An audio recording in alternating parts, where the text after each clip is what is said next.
What is the price of immortality? What does it take to defeat chaos itself? And when the final judgment comes, will your heart survive the scales? In ancient Egypt, these weren't just questions, they were the battles of the gods. Rivalries of blood, betrayal, and power that shaped the very destiny of civilization. Today, we uncover the immortal struggle of Egypt's divine pantheon and the hidden price every god had to pay. Long before pyramids touched the desert sky or pharaohs wore golden crowns, there was only silence. The Egyptians called it none, an endless ocean of formless darkness. No stars, no sun, no sky, no earth. Just a still, eternal sea where nothing stirred. Yet even in that void, the seed of creation lay hidden, waiting for the spark that would break the silence. From this abyss rose Adam, the self-created God. Imagine a being who needed no father, no mother, no womb. He willed himself into existence, standing alone on the first mound of earth to pierce the waters, the sacred Benben. That stone was not just ground, it was order rising from chaos, the first promise that life could endure. But Adam was not content to remain alone. Creation requires companionship.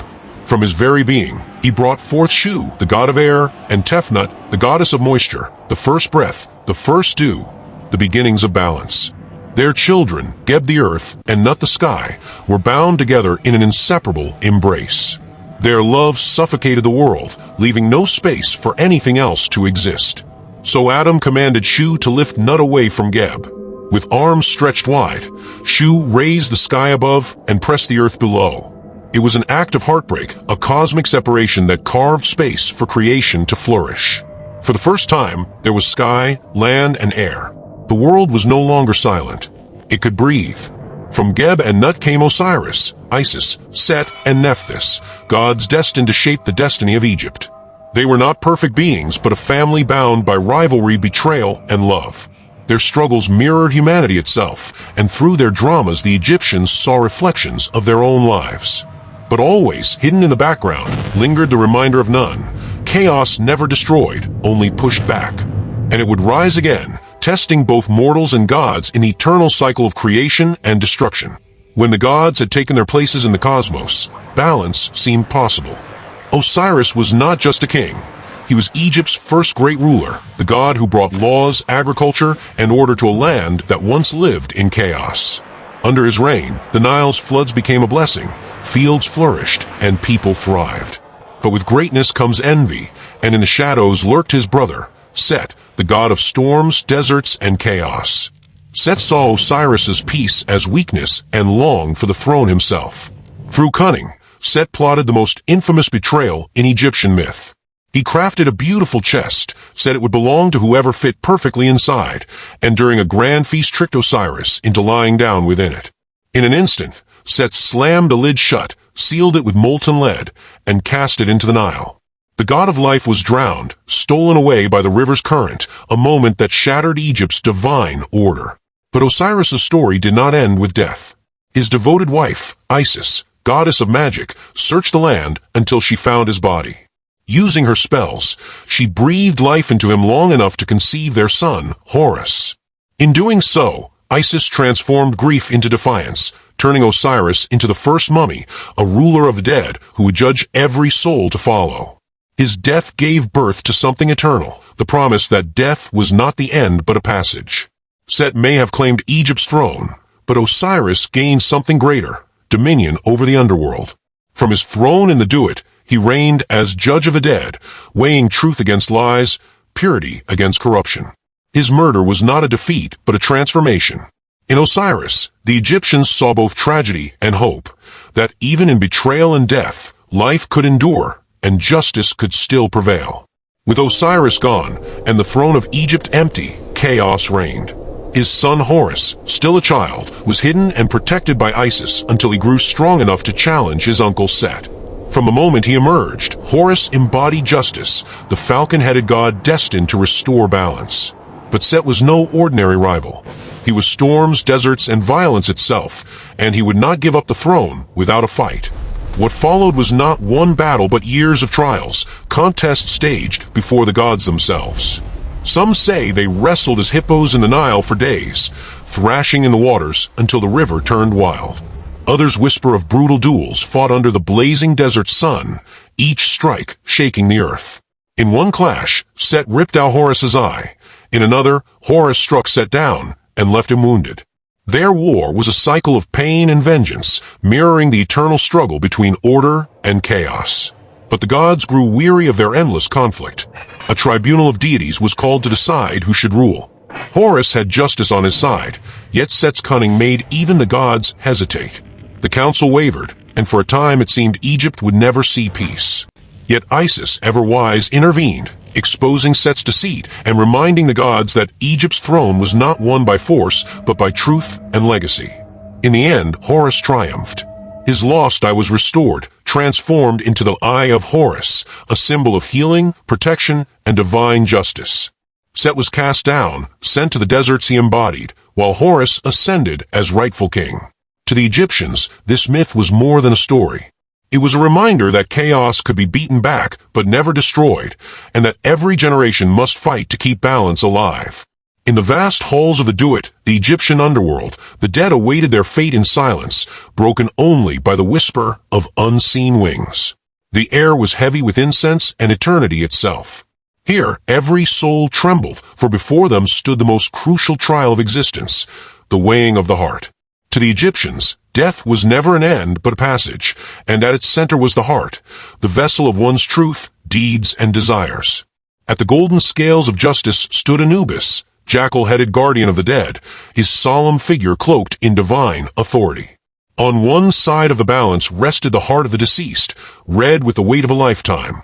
On the other, the pure white feather of Ma'at, symbol of truth and cosmic order. A heart lighter than or equal to the feather granted passage into the field of reeds, a paradise where endless harvests, family, and peace awaited. But should the heart prove heavy, the journey would end in terror. For lurking nearby was Ammit the devourer, part crocodile, part lion, part hippopotamus, waiting with gnashing jaws. Failure meant annihilation. The heart consumed, the soul erased, condemned to eternal nothingness. No wealth, crown, or offering could sway the outcome. Even the mighty pharaohs, adorned in gold, approached this trial with trembling, for in this hall, only truth mattered.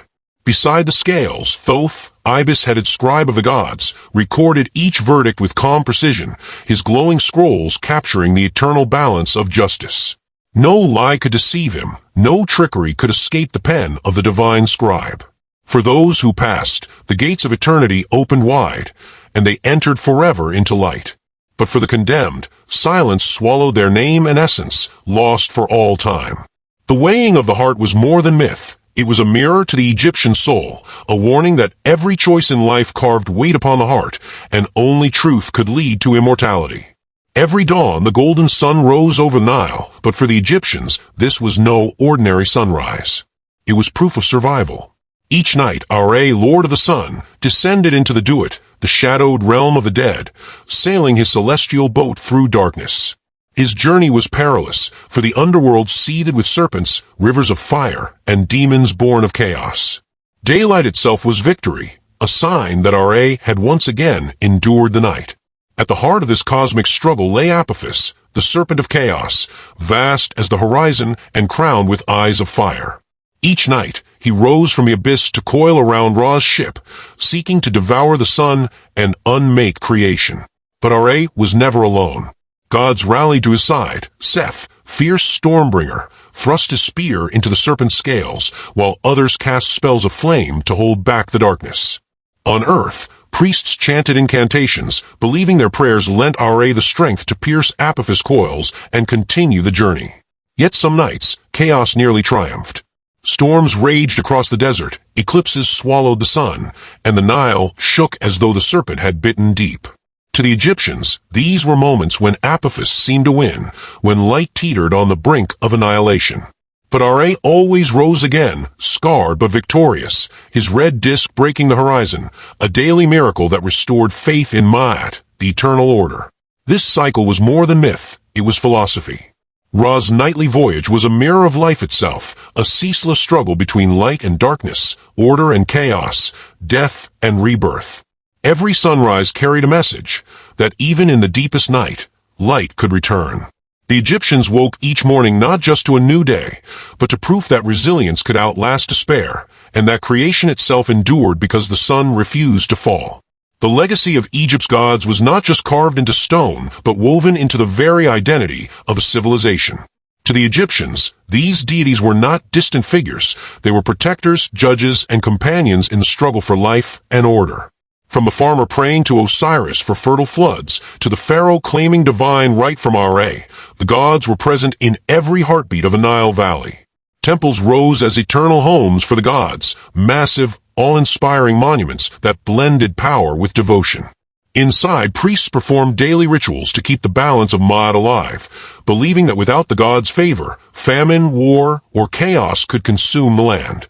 Every offering of incense, every carved hieroglyph, was a thread tying Egypt's people to the divine. Even death could not sever that bond. The weighing of the heart, the journey with Ra, the hope of resurrection, all reflected a faith that life extended beyond the tomb. In their myths, Egyptians found reassurance that death was not the end, but a transformation under the gaze of the gods. Though the temples have crumbled, and the chants have fallen silent, the stories endure.